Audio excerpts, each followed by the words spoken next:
CBS News polling shows that the presidential race is neck and neck.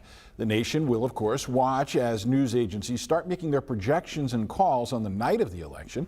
Here at T311, we rely on the Associated Press and CBS to make those calls. Tonight, Wendy Gillette helps us explain how CBS News determines the results.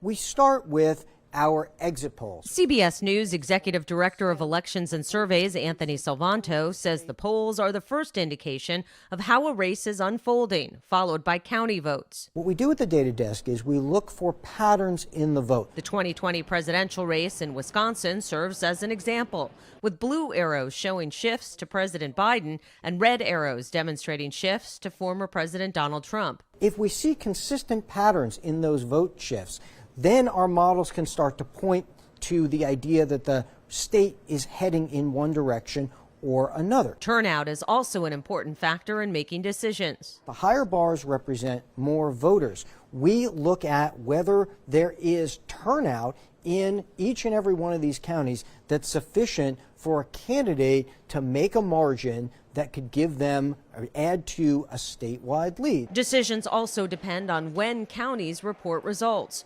4 years ago, this is what it looked like 3 hours after the polls closed in Pennsylvania. We still didn't see a lot from Philadelphia, from all these voting-rich places that we know are going to be important in the state. It all figures into projecting an election that could be one of the closest in history. We're looking and trying to understand what's happened, but more importantly, why it's happened, what the patterns tell you about what the voters have chosen. Those choices will soon become clear, with patience advised as the process plays out. Wendy Gillette, CBS News.